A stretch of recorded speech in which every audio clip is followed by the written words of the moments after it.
Recording in progress.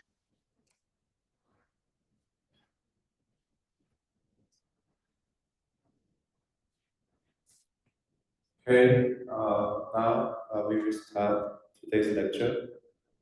Okay, so I briefly introduced this course in previous class, and also, the list of the students is not fixed yet, so I will call you back maybe from next week. Okay. And today I will briefly introduce what is computer vision, and we will also learn about some of the deep learning basics. Okay. So computer vision, this is quite interdisciplinary subject. So have many intersections with uh, other subjects like optics, image processing, machine learning, graphics, algorithm, system architecture, robotics, speech, NLP, and so on. So, I mean, in the sense that it is using the image as the input, it has many intersections with optic, image processing, and graphics. And also, most of the computer vision tasks is using images as input,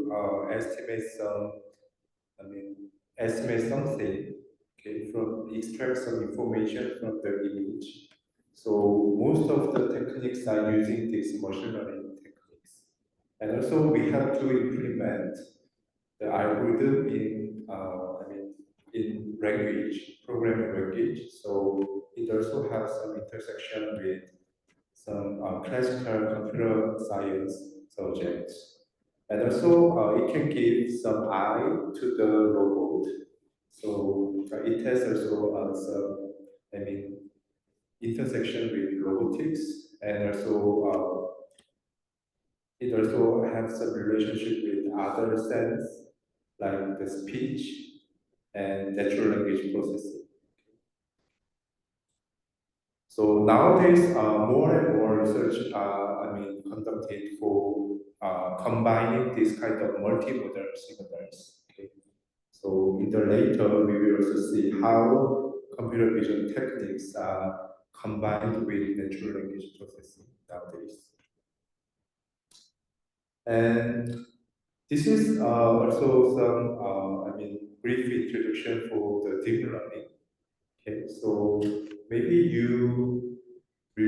some of you remember this event. Okay, so there was a Go match between AlphaGo and Lisetto in UK in the year of 2016. So AlphaGo won Lisetto, who is the professional Go player in South Korea, by 4 versus 1. Okay. So, and this AlphaGo is using the deep learning method to train their parameters. So after this, people are gradually more interested in using the deep learning to develop the AI models. But before that, you also have to remember this event. So there actually have been ImageNet challenge, whose goal is to classify images like this. So we are given this kind of images, and what is done in ImageNet challenge is uh, given this image, we have to classify those images into one of the 1,000 object classes. Okay, in the ImageNet, this is the name of the data set, which is very large in scale. Okay, it has this kind of images and their corresponding object labels. Okay.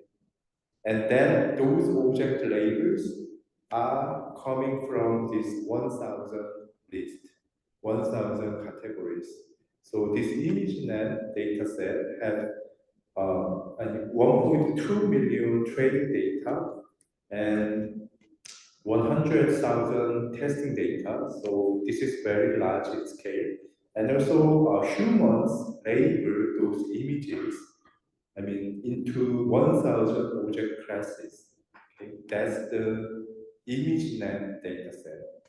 And within ImageNet challenge, we are using this ImageNet data and develop some AI model which can automatically classify images into one of these 1,000 object classes. Okay? So, for example, this is the output of that AI model's output. So, given this image, it estimates this is the probability for object classes. So if this is high, it means the AI model is estimating this object is inside this image. Okay, are you guys following this?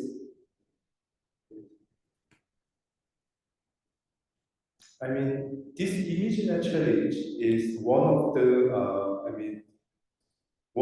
first challenge in AI domain, and also it actually starts from early 2000. And actually, you are seeing this graph, and the x-axis is denoting the year, okay? And the y-axis it is denoting the error rate. Okay?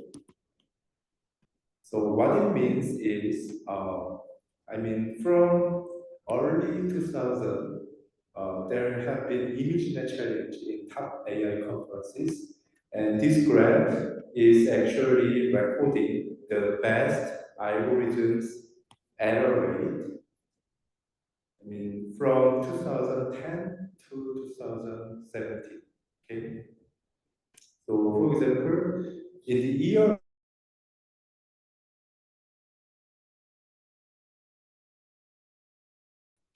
their error rate was around 30%. Okay. This error rate is meaning given 100 images, how many images could be wrongly predicted by the AI model. So, given the error rate of 28.2 means when given these 100 images, this AI model will probably wrong by this percent. Okay, so this is the error rate, and this is actually 100 minus accuracy. Okay. So if you, if we call this algorithm's error rate is 28.2, then its accuracy is 71.8%. Okay, are you guys familiar with this? So anyways, you can see as year goes, their error rate becoming lower, right? Which means the algorithm is, becoming more accurate. Okay? And you may see now this kind of thing, channel and A layer, and 19 layer, 22 layer, 152 layer, and so on. So which means in the year of 2010 and in the year of 2011, we used the shallow learning algorithm, which have only one or two layers, just one layer normally. So shallow learning algorithm means it has only one layer, okay? But the deep learning algorithm means within its structure, it has more than one layers. And because it has more than one layers, we can call that as deep architecture. Okay, so that's why actually we are calling those algorithms as the deep learning architecture, deep learning algorithm. Okay, so you have to remember this event. So before 2012, those algorithms that win this ImageNet challenge, that those algorithms are based on shallow learning algorithm, which has just one layer, and their accuracy, their error rate was quite high. But in the year of 2012, the algorithm, the deep learning algorithm having 8 layers, which is deep, win this challenge, ImageNet challenge, and their error rate was 60.44%. Okay?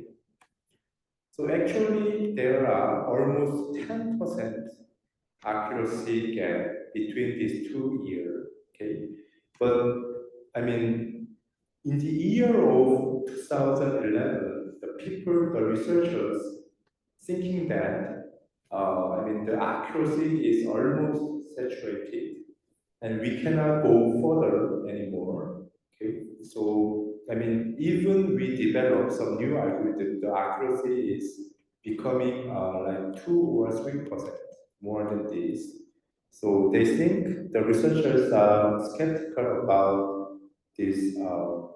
The machine learning algorithm, okay, because the error rate is quite high, and they cannot easily go beyond this. But in the year of 2012, this deep learning architecture with N layers, they break through the accuracy by 10%. Okay? And after this, people think that they may have to use the deep architecture when doing this kind of computer vision tasks. Okay? And after 2012, other models from 2013 to 2014, other kind of deep architectures are proposed. Okay, and their trend is making this deep architecture deeper. So here, 8 layers, and their error rate was slightly improved. But their architectures are slightly improved compared to this 8 layer. And after that, this is the Vision network from University of Oxford, and it made 19 layered deep architecture, and they improved the accuracy further by 4%. And also, Google researchers are developing Google LUNet, having 22 layers, and they also get better accuracy. Okay, and this ResNet is coming from the Microsoft, and having 152 layers, and their accuracy is also becoming very good. And one important thing we have to note here is you can see this. So this 5%, 5.1% error rate of 5.1%. This is actually meaning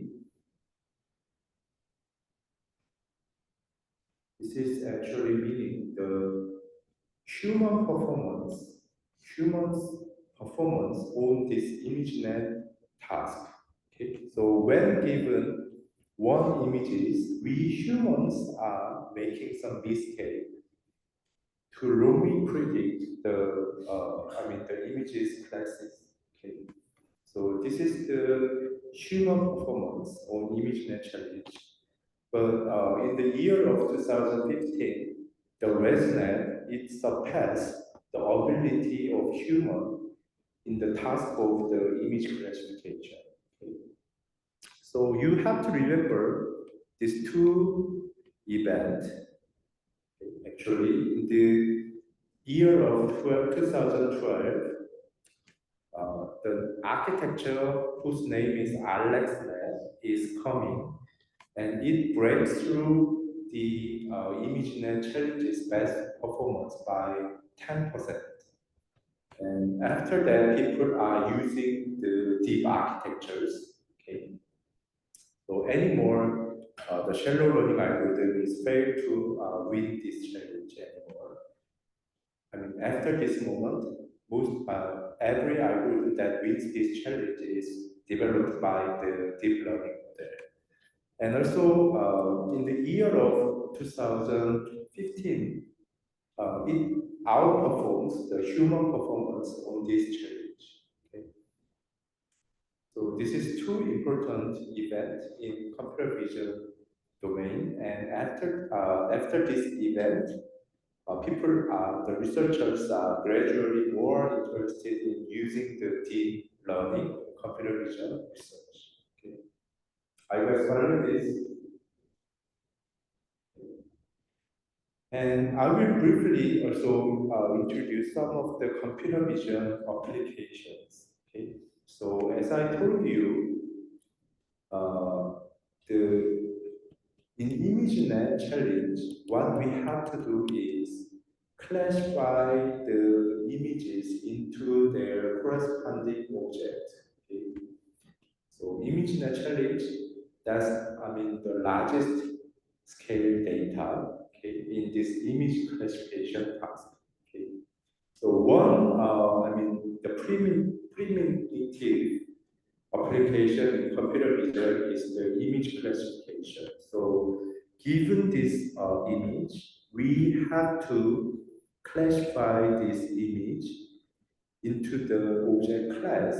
Uh, I mean, uh, but while doing this, in image classification, we are actually assumed that there's one main object inside the images. Okay, so for example, here these images, it has the automobile inside.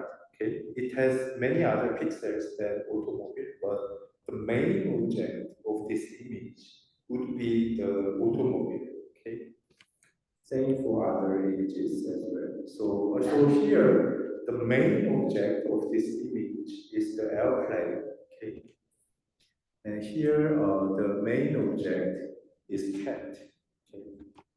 So in the image classification task, they are assuming that the images are having just one main object, and our aim is to classify images according to their main object. Okay. But this assumption is quite strong. Okay. In real world image, in real world, this kind of assumption is not valid for all images in the world. Okay, so we cannot. Of course, there are many images that meet this condition, but there are many other images which is not does not meet these uh, conditions. So computer vision researchers are interested in dealing with the real world data, and they actually develop more advanced tasks called as the object detection task. In object detection task, what they are doing is given the image, because there are multiple objects inside, we have to localize object locations with bounding box information. So here, the bounding box is used to localize the object locations. For example, the car locations here. Okay. So after localizing the object, the main object, and they classify those bounding box into some classes. Okay. So that's what is done in the object detection task. So here, we detect the person bounding box. Okay. And also because this is having multiple persons in it, we have to use multiple bounding boxes to localize the persons.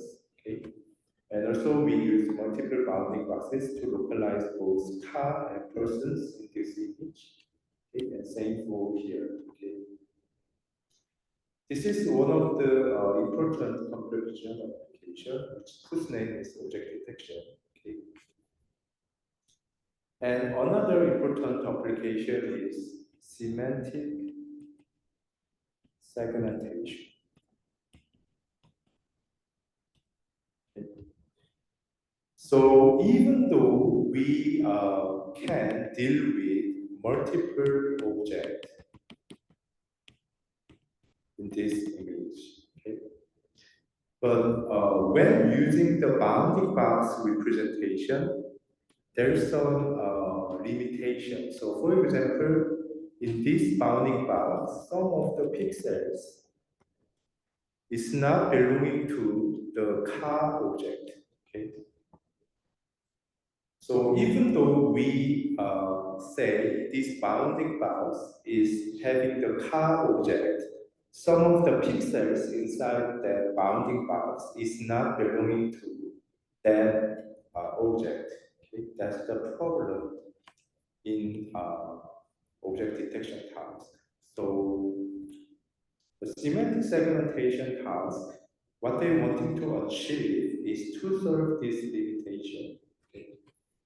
So, for example, we detect the human, the person object inside this bounding box. And then after that, the thing we have to do is finally predict the pixel boundaries for that person. Okay? So somehow we pixel wisely classify. I mean, inside the bounding box, we further conduct the pixel-wise classification to validate that each pixel is belonging to that object or not. Okay. So this is the semantic segmentation task. Okay. So image classification, this is the simplest form. We require a strong assumption that the images are having just one main object inside, but this is not realistic. Okay. So the computer vision researchers extend that task to achieve this object detection task by involving some bounding box information. Okay. However, this is also limited. So we further extend that to achieve this semantic segmentation task. Okay, so this is the three, representative applications in the computer vision. Okay. Are you guys following this? This is easy. And another important thing, now what computer vision researchers are interested in is some reconstructing some 3D information from the images. So for example here, given this image, our aim is to reconstruct the 3D XYZ coordinate of the hand key point.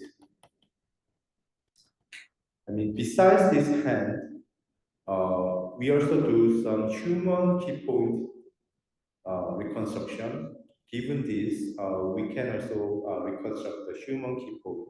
Okay, I mean this is the key point having just 21 key point. Okay, so this is 21 because there are 4 points for each finger, and because we are having 5 fingers. If you multiply these two, there are 20 joints. Okay. And one is from this wrist. Okay.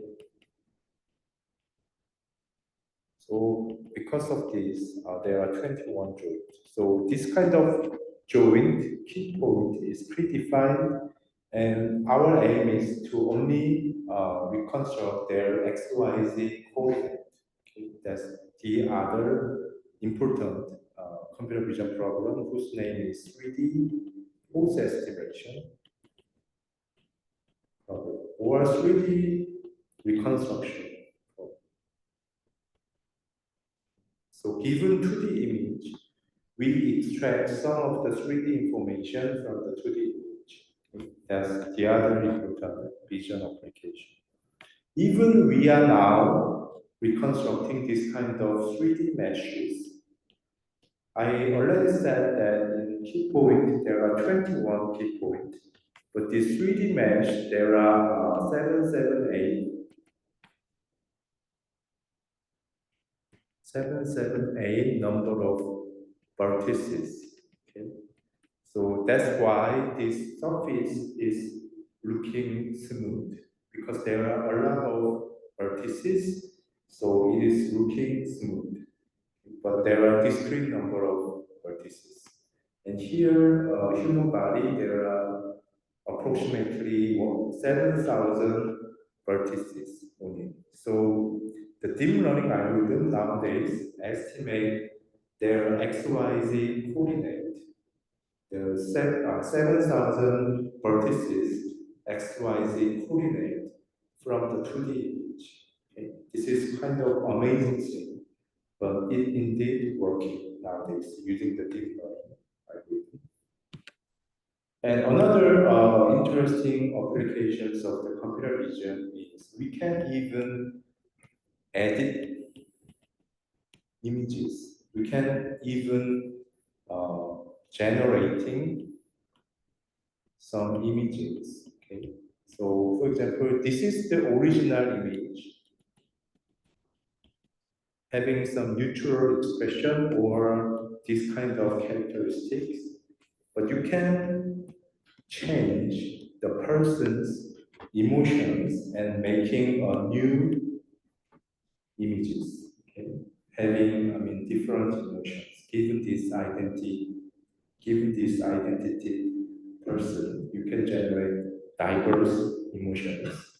And also, you can also vary this person's hair color or their gender or their age.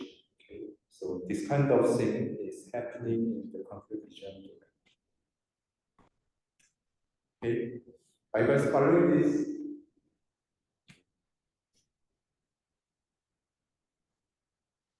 And this is about the OpenCV library, but I will maybe we will explain this next Monday. Okay, OpenCV we will explain it next Monday. So I briefly introduced you about the recent computer vision applications and what is deep learning, okay, and what is computer vision.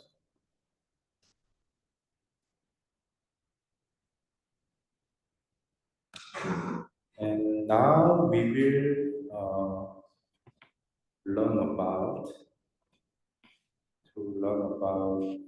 deep learning. So actually, I'm assuming that you have heard about this. Is there anybody who haven't heard about this? Please raise your hand. 딥러닝 안 들어본 사람 있나요? 다 들어봤죠. So the title of this lecture is Review on Deep Learning. Okay. So I'd like to there are another lecture whose title is Review on PyTorch. Okay. That is lecture 3. So spanning these 2 lectures, I'd like to review all the basics about deep learning and the PyTorch. Okay. And I'm expecting that after taking these 2 lectures, you can actually implement any deep learning algorithm using the PyTorch. Okay. I mean, that's possible because this PyTorch library is very well designed. So this is actually very easy to use. If you properly understand their characteristics, that's easy to use. So I'm hoping that after taking these two lectures, you can implement any algorithms using deep learning. Okay? And actually, the PA1 is about implementing basic deep learning algorithm using PyTorch. Okay? So I just say you, this is the deep learning, the important two event in the year of 2012. The deep learning achieved the best performance in image classification tasks. And in the year of 2015, it surpasses the human performance in image classification tasks. Okay? So remember these two. And after that, AlphaGo comes out in the year of 2016. Okay? I mean, if you are a computer vision researcher, you have to remember these two events, which is happened prior to this AlphaGo. And I would like to briefly say about the difference between the deep learning algorithm and also the machine learning algorithm. So the first part is the shallow learning algorithm, and the second row is denoting the deep learning algorithm. I mean, their word is actually having the opposite meaning. So shallow learning, it has only one layer, so it is called as the shallow learning algorithm. Deep learning algorithm, it is called as deep learning because it has more than one layers. Okay? And shallow learning algorithms, as you see in this graph, in those years before deep learning, in the year of, I mean, before 2012, most machine learning researchers and computer vision researchers are using shallow learning algorithms whose name is, for example, SVM, random forest, or boosting, and so on. I mean, this is the classical machine learning algorithms. And actually, in the year of 2011, some feature, I mean, called as bag of words combined with SVM algorithm, that was the best algorithm in ImageNet challenge. Okay? So they are using actually shallow learning algorithm just before this deep architecture. And how they operate is like this. So input images, that's kind of array in computers. So we will learn about how to read these images. Maybe you can read it using OpenCV library very easily.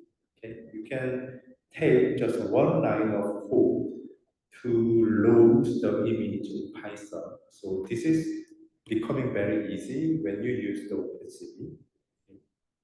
Anyways, when, for example, given some JPEG file, a.jpg, you can load it via the OpenCV library and can make it into some array variable in Python. We will learn about that next Monday.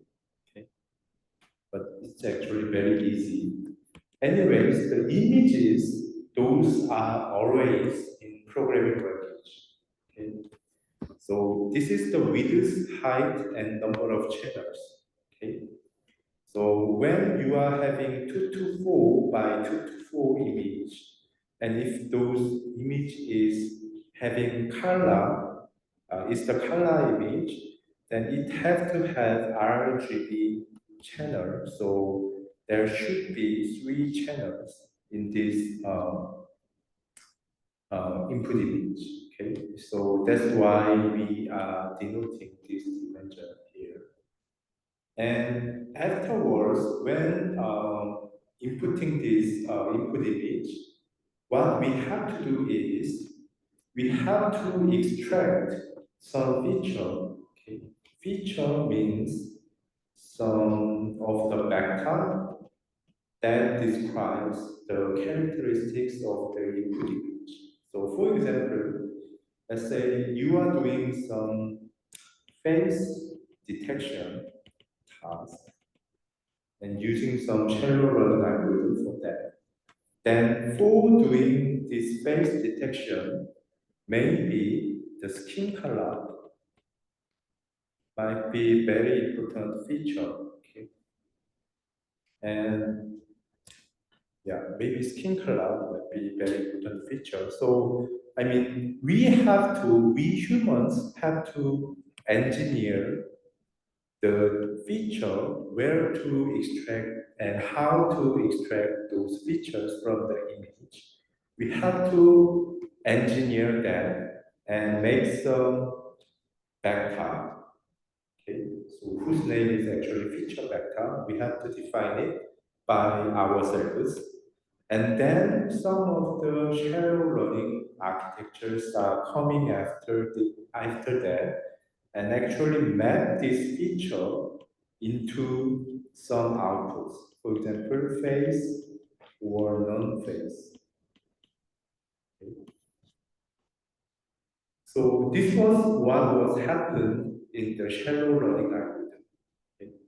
But the problem is, we can, I mean, for example, face detection, this is very easy to say the skin color is important feature to achieve this. But for some I mean, complex problem, we cannot easily find which feature vector is effective for achieving this complex problem. Okay. So, but I mean, we humans have to engineer proper feature vector. Actually, in papers, for specific application, for example, face detection or human body detection or hand detection or other problem, we have to design our own feature vector that can improve the performance. Okay, so I mean, for example, the CVPR papers, they are actually proposing some new feature vector that can be effective for some specific application. So that was the paper itself, actually. Anyways, there are some limitations in the feature vector. It can be unknown for complex problem, and also we can omit that. So even for face detection, we can skip maybe extracting the skin color, and the accuracy might be greatly dropped. Okay. So this kind of problem was remained in this shallow learning algorithm. But in the deep learning architecture, this becomes very simple. Actually, giving this input image, the thing we have to do is just train this deep architecture to map the input image to the output vector. Okay, so I mean, whatever output this architecture predicts, the thing we need is just secure the input image, and we train these deep architectures working towards this output. Okay. So things becoming easier when using deep learning. But the problem was people cannot think about this transition from shallow learning to deep learning because previously there was no way to train this deep architecture properly. Okay? So there are some hurdles when making this deep architecture learning happen. Okay? But nowadays we are learning this deep architecture using the gradient descent algorithm, using some back propagation. So after those things are proved to be effective, people use deep learning training. But before that, uh, I mean, the researchers were not convinced that this deep learning could be properly trained. So that's why they use only the shallow learning architecture. But nowadays, also the problem here is after even finding the way to train this deep architecture, there was a problem called as the overfitting. And for a while, these deep architectures are prone to this overfitting phenomena. So that the researchers are thinking that this deep architecture is not cannot be generalizable to new data. So because of that, the researchers are not using this deep architecture, but after doing some engineering, this overfitting phenomenon is also solved. So that's why we are now using these deep architectures. Okay. Actually, that happened before 2012, and the RLSNet you see here solved most of the problem in previous deep architecture, and it showed that it can be very good compared to the shallow learning algorithm. Okay. Are you guys following this? And maybe these two are the reasons why deep architectures are performing better than shallow learning algorithms. So if somebody asks you why deep learning algorithm is better than the machine learning shallow learning algorithm, then these two might be the proper answer for that. So as I told you, the deep learning algorithm can extract the optimal feature vector, optimal representation for that dedicated application via the end-to-end learning. So end-to-end learning means we can train this deep architecture from input end and output end. Okay, we can learn every component from the just after the input image and just before the output predictions. So this could be, I mean, the remaining module except for this input and output, and every component can be end-to-end trainable.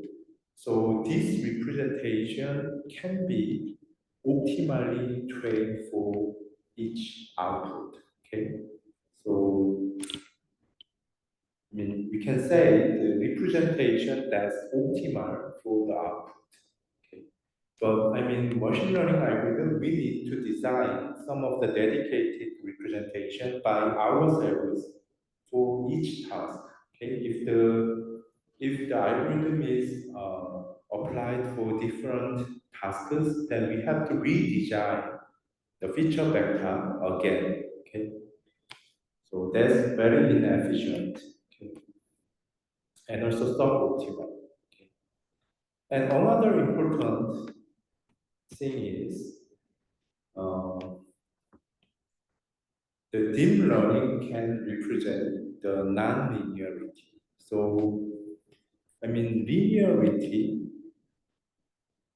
you already know about this. Linearity means when given this kind of data,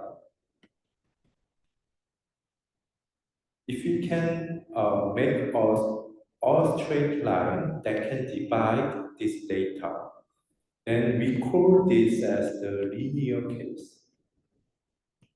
So this is very easy case. We can easily make a straight line that can separate these two sample groups. So this is group from one class, and these are four samples from the other class. Okay. So we can make any straight line that can separate these two classes easily. But non-linear case, it means if some data looks like this, we cannot easily draw one straight line that can divide these samples. Okay? So we are saying this case as the nonlinear case. Okay? In this case, the thing we need is this kind of complex curve to classify these samples. Okay? So linear case, we can make this kind of one straight line. So I mean, their power is just one. Okay? But in nonlinear case, their power is larger than one. So maybe we have to involve this kind of complex curve. This will be curved like this. Okay. So to separate the two classes. Okay. Are you guys following this? Um, the thing is, the shallow running algorithm that can well represent the linear case, but they are suffering from representing these nonlinear cases. So, I mean, because they are having just one layer, they are easily tuned for this kind of data. I mean, this kind of linear case that can be separated by one straight line. But this shallow learning algorithm cannot properly represent this kind of complex boundaries. Okay, but if it is mathematically proven that if you use deep learning having multiple layers, then it is becoming to represent this nonlinear, this kind of complex boundaries. Okay. And also, most of the computer vision applications or some of the real world applications based on AI model, they involve data which requires the nonlinear mappings. So, I mean, it is easy to say in the real world, the data set might not be like this, right? So, most of the real world data, they are lying in the nonlinear situation. So, the shallow learning algorithm cannot be so easily adapted to this kind of nonlinear mapping. But because the deep learning algorithm can be easily adapted to those kind of nonlinear situation, so for solving computer vision applications, this deep learning architectures is actually more suitable. Okay, so if someone asks you why deep learning works better than shallow learning, then it extracts optimal representation that maps input to the output. Okay? That's one thing, and the other thing is the deep architectures are well representing the nonlinear data that is prevalent in the real world situation. Okay? That's two reasons why deep learning works better than shallow learning. And I may have to also explain about this. So one of the most famous deep learning architecture is convolutional neural network. I think some of you already heard about this. Okay. So there are actually deep learning is the superset of this CNN. CNN is actually one of the deep learning algorithms. It is called as deep learning because it has multiple layers, mainly composed of the convolution operation. Okay? But there can be other deep learning algorithms that involves different operation multiple times to constitute the deep architecture. So there are other deep learning algorithms here. Okay? I mean, the CNN, from this year to this year, in the year of 2012, this RLSNet is using mainly use the convolutional operation, and by this year, the CNN algorithm was developed, improved actually, but nowadays we will also cover this part. Nowadays, the transformer architecture, this is also having multiple layers within it, and also we have Mamba architectures as well. So this is also having multiple layers inside the architecture, but have slightly different operation to this CNN. But I mean, their performance is actually better than the CNN, and they are actually replacing the pre-baked CNN architectures nowadays. So transformer, that's actually you had heard about the GPT. GPT is the generative pre-trained transformer. So nowadays, people are using transformer gradually replacing the CNN. So we will also cover this part, the transformer. Okay. But before that, we will learn about the CNNs. Okay. Now we have to learn about that this kind of differentiability is very important.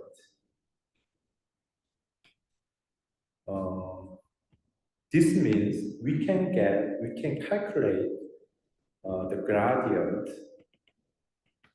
for a specific architecture. Okay. This differentiability is roughly same as the learnability, which means if any architecture which is differentiable, if we are given those layers, we can actually learn those layers and actually update their parameters. Okay. What it means is, I mean, when first initializing this architecture, this is actually the deep architecture. If we first initialize this deep architecture, their parameters sector. So, for example, these deep architectures are having some functions inside, like this. So, this is output, this is input, and this is the parameters for that layer. This A and B have to be tuned to as output the proper predictions. Okay, when when doing some training, this training means updating these A and B parameters to make the proper output given the input. Okay. So A and B, that is initially randomly initialized. Okay. So at the first, this function is not generating proper output for given input. Okay. But after doing some trading, this A and B, which is the parameters, are updated. And after doing trading, when given X, we can get the proper prediction F. Okay, this is the concept of the trade. So I was learning this is actually very important. So when first initialized, you can think this architecture as baby. Okay? But we will teach this baby with some data. Okay, this is X, the input is X, and the output is Y, right? We will teach this baby with training data. We first will have to collect many XY pairs and teach this baby to learn proper sector. Okay. Then after this training stage, the baby grown up. Okay, they understand how this data works, and then what we will do is maybe grown baby, we will get some new input data, and we are expecting that he can now understand the relationship between x and y and estimate proper output for this input. Okay? So this is the learning things, or learning, or we will call this as the training. Okay? Learning or training, the same thing. Okay? We have to train this baby to understand the relationship between x and y, and this is called as actually the learning. Okay?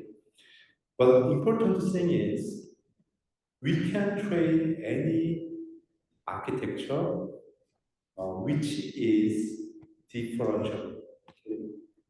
So, I mean, that's why I'm enforcing the term differentiability here. I will explain that. I will explain that further maybe next class, but I will try giving you some of the rough concepts about this. So, this differentiability is very important, okay? And maybe you have to be curious about how this layer is differentiable. So, differentiability means, for example, given this F layer, the layer have to be differentiable with respect the output of this layer y is differentiable with respect to their input x. That's actually this. So for given layer, its output should be differentiable with respect to its input. That's the first condition. And the other condition is if that layer F has the parameter sector, for example, this that F looks like this, or it can have more complex form like this. Okay. Anyways, there A, B, C, those are called as the sector. Okay. They are gradually updated during the learning process. Okay. The other important condition is the output of this layer should be differentiable with respect to its parameter sector. Okay, so actually we can have this gradient. Okay, so forward rule, which means how to calculate y from x, that's the forward rule. You can represent it like this. But to make certain layers to be learnable, we have to we have to secure that those layers are having these two values. Okay. If we can secure these two values, then actually we can learn this whole network. If this whole network is constituted with individual multiple layers that are differentiable, then the overall layers can be learnable. Okay. Okay. Then maybe I will go further for this. Maybe I will repeat this part next class because this is very important. And another important thing you have to note is during training,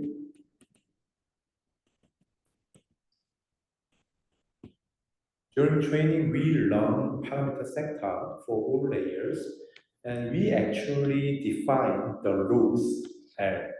loss is meaning the distance between ground truth output and our prediction. So if we are estimating predictions correctly, ideally the loss have to be zero, right? So loss is denoting the distance between ground truth and our prediction. And our prediction is same as ground truth, then the distance might be zero, okay? So during, and I will show you one of the example of the rules. So prediction, if we say prediction is y hat and ground truth is y, we are, mostly use this Euclidean distance between prediction and ground truth. So if they are same, their distance might be zero. Okay? So during the training, our aim is actually making loss zero. Okay? We vary our parameters and make the loss goes to zero. That's what is happened in the training stage. And also, say, this is actually not the layer. Actually, this figure is having this as the deep architecture, but we have some more things and can calculate the loss. Okay, so the distance between ground truth and our prediction. So you can regard this as the prediction. And we, in the data, we also have our ground truth value of the output. So here, layer G can be interpreted as calculating the loss between ground truth and prediction. So layer means doing some differentiable operation. So, and also this is differentiable operation because the output L is differentiable with respect to their, how to say, the input of this layer. This Euclidean distance, that is also the differentiable layer. Okay, so I mean this is not indeed layer, but we can interpret it as the layer. And the thing we have to actually learn is this part. Okay, and the thing we have to get is actually DLD setup. Okay, what it means is DL, L is the rules, okay, and sector is the parameters for all the remaining layers. And actually this DL, this sector is meaning where to update parameter sector to minimize loss error. So in physics, this gradient, this sector is having this kind of physical meaning. And actually, this is the gradient descent rule. And so this is meaning this kind of thing.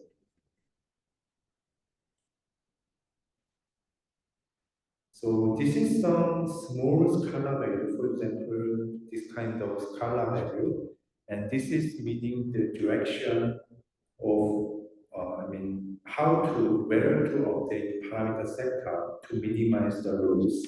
And this is the previous sector, and this is the updated parameters. So given previous sector during the training stage, this is the initial sector or previous stance sector parameter. And this is the where to update the direction of updating the parameter sector to minimize the loss error. And for that direction, we multiply some small scalar value and actually update that. Then this becomes the new parameter. And by iteratively doing this, using many X and Y pairs, we can update this parameter sector to work for our application. Okay. So are you guys understanding this? Actually, this is a very important thing, understanding the deep learning. So, I mean, all of the content will be recorded, and I will update this video in our Blackboard. So, if you are not following this part, then please rewatch the video. Okay? Okay. Anyways, I will repeat this part next. And actually, this is the rule to update the parameter sector.